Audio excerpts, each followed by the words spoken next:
Thank you kindly, Chairman Thompson. Welcome to all of our witnesses. Welcome to all of the members who've joined us. William Faulkner once said, "The past isn't dead, it isn't even past." But Speaker Johnson would love to kill the past, indeed the very recent past. Republicans today are observing this solemn anniversary by doing exactly nothing. They've even refused to hang up the plaque which a bipartisan congressional majority voted to put up to honor the officers who defended the Capitol and the peaceful transfer of power and the vice president on J6. So it's been 5 years since January 6th. It's been 3 years since that plaque was supposed to be put up, but they still haven't put it up. It took them 24 hours to put up a new plaque allegedly changing the name of the Kennedy Center to the Trump Kennedy Center. 24 hours, and that was illegal. That's like graffiti that was put up on the Kennedy Center building. They have a legal requirement to put it up, and I call on Speaker Johnson to put it up today. It's gathering dust in a closet somewhere. Thank you, Leader Jeffries. Thank you, Chairman Thompson, for not surrendering to the Orwellian project of forgetting, but rather insisting that we remember. Long after we are all gone, future generations will speak the names of Hodges and Dunn, Gonell and Fanone, Sicknick and Pingen. They will be remembered as the great patriots that they are, and the people who smashed them in the face with Confederate battle flags and Trump flags, the people who tried to destroy our constitutional order, will be remembered as fascist traitors to their own country. So, we must remember 3 rings of sedition that took place on J6, the realm of the coup, the realm of the insurrection, and the realm of the mob violence. The coup was anchored in months of the big lie. Trump claimed to have won an election. He lost by more than 7 million votes, 306 to 232 in the Electoral College.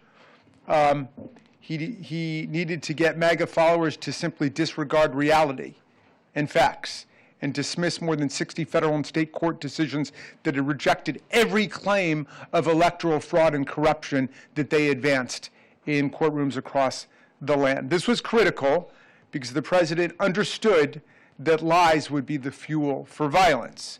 As Voltaire said, anyone who can make you believe absurdities can make you commit atrocities. Well, the coup depended also on coercive pressure campaigns, trying to force state election officials to just find me 11,780 votes. Coercive pressure campaigns to get DOJ to endorse the false claims. Just say the election was corrupt and leave the rest to me and the Republican congressman. The recruitment of counterfeit electors, the plot to bully Pence into rejecting electoral college votes from swing states and either just declare Trump president or kick the whole thing into a contingent election in the House. So that was the coup part of the operation. The second layer out, the realm of the insurrection, was the Proud Boys, the Oath Keepers, the 3 percenters, the muscle. And these were the white supremacist, violent groups, white Christian nationalist groups that had trained for weeks or months to get ready, staging confrontations at state capitals as dress rehearsals for what was to happen.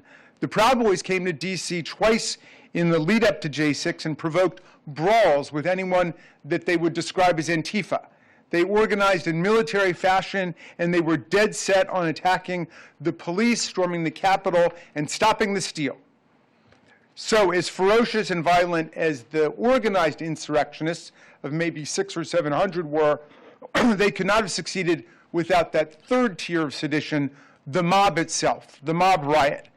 After Trump convinced the organizers to change the date of their rally from January 20th, Inauguration Day, to January 6th, the electoral count day, he then went on social media to recruit tens of thousands of mob extras to back up the Proud Boys and the Oath Keepers who would get the fight against the police started. And you know, Trump kicked it off with the famous tweet saying, "Be there, we'll be wild," which set the MAGA Twitterverse on fire. Well, It all culminated, of course, with his speech on the ellipse where he said, you got to go and fight like hell, and if you don't, you won't have a country anymore. So the attempted coup, the insurrection, the mob violence converged and exploded on J6. Today, we analyze the shocking resurgence of political violence in this century, its relationship to propaganda, misinformation, and disinformation, and the threat that it poses to American constitutional government. We honor the heroes who helped us to defeat this attack on our democracy. We also recognize today that the political violence unleashed by Trump did not end on J6. On his first day back in office last year, he pardoned nearly 1,600 of the rioters and insurrectionists, including hundreds who violated police officers, including several in this room. Those pardons were raw spoils shared indiscriminately without regard to their actual offenses, their criminal sentences, their prior records, their contrition, their repentance, or their reform and rehabilitation. They were essentially a payoff to Trump's private militia, which is now ready to stand back and stand by again for future engagements. We could play this video. I believe that by Donald Trump pardoning, he's going to be pardoning good men. As one of Donald Trump's first acts back in office, approximately 1,500 for a pardon. Full pardon.